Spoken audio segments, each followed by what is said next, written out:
What's up guys, welcome to Data Refinement. Today's video I'm going to talk about the positive benefits of downsizing your eBay store. So there's a lot of reasons you downsize your eBay store. One, you want to get a bunch of space back. Maybe you are transitioning from one platform to another like myself. Maybe you're moving from a house into an apartment. There's a lot of reasons why you want to downsize, and there's two ways to downsize your inventory. You can either have a huge sell-off and discount items and move them quickly. You could change the format to an auction, but essentially you would sell your items faster to shrink your inventory.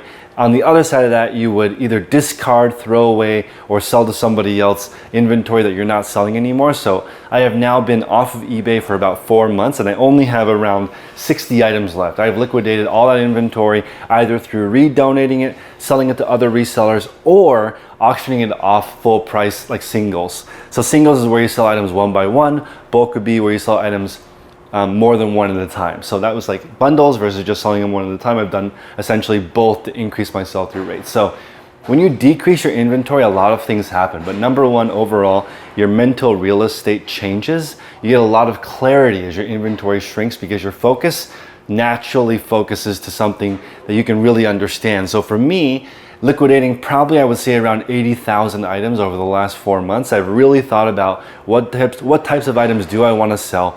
How do I want to sell them? Who do I want to sell them for? My target demographic on eBay was around 30 to 50-year-old female.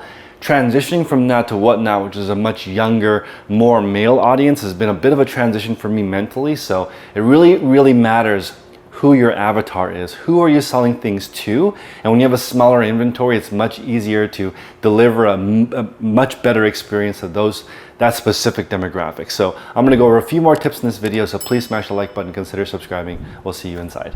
A lot of people might think having a lot of space makes you look like a reseller, but I essentially had around 2,000 square feet when I was in my full operation of 28,000 items. So the 2,000 square feet has shrunk down to now around 400 square feet that I actually use for my entire business. So I think small and nimble is better. I'm still doing around $25,000 a week in sales, so my operation is only slightly smaller, but I'm using about 20% of the space. So you don't have to be big and use up a lot of space to be a successful reseller. There's plenty of resellers that do it just in one room. As you guys were following my Reseller Nirvana store last year, getting to 1,000 items in that store and making a $1,000 per week income, I was doing it around 64 square feet. So an 8 by 8 portion was all I needed to make a full-time living. You don't need a gigantic space. In fact, I think the pressure of like wanting to park your car in the garage or only wanting to take out the cost of one storage unit versus 10 storage units, having the pressure to reduce the amount of space that you use, your footprint, might actually be a really tremendous benefit for you guys, because I can tell you for sure the cost of square footage where I live is around $3 per square foot. So very expensive, right? So there's always pressure for me to move my items quicker and to have a large store. If you live somewhere where space is really cheap, like let's say 25 to 50 cents per square foot, it can allow your store to bloat up to a really large size because you can easily afford it. But I'm telling you right now, having less storage costs, less labor costs, because essentially I can downsize to having less people because there's a lot less moving parts and we're not moving as much. So those of you that have been in the storage unit game, you probably had one unit over here, one unit over here. I eventually got 3 units side by side, but there's still time walking in out of one into the other versus like a warehouse. Having one big square is very efficient. So depending on how you organize your space, I think probably, in my opinion, the most efficient resale shop is a 1 or 2 car garage, around 3,000 items, 30 listings a day solo. That is a really good place to be. $30 average sale price, 30 items a day. Of course, that is difficult and it'll take time to build up to that, but that's something that you could go on a vacation and someone could list 30 items for you, someone could ship 30 items for you without too much of a headache. And it's something that in case you miss a couple of days, you can make up on your own. For my operation, listing over 100 items a day, I need backup people because there's so many expenses running a larger operation. Like my expenses are over $3,000 as soon as I wake up. So I have more than $100,000 a month in expenses. So that's a lot of overhead, that's a lot of pressure compared to you doing it in your house by yourself, 30 items a day. I feel like is best for 99% of resellers, and you don't have to always do it alone in that circumstance either. You just need one person to help you.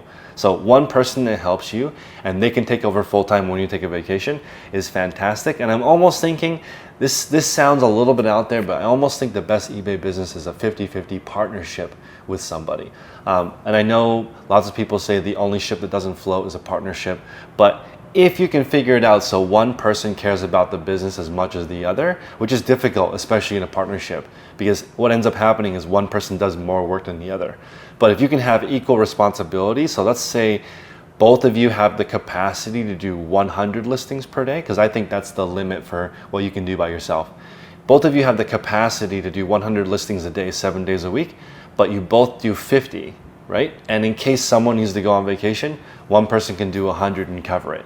That might be the best eBay scenario, and I think that might only work husband and wife, which, you know, obviously makes it difficult because you'd want to go on vacation together normally. So maybe somehow, if you can figure out a partner that has a 50-50% ownership of you, that might be a way they actually care as much, because I'm not sure an employee would do that. And if you're looking for an employee or a manager type of style where you hire them for a set rate and they do the best they can versus like owning it like an owner, I think your operation needs to be bigger. I don't think that one person that's an employee would be able to do it, because they just don't care about your business as much as an owner.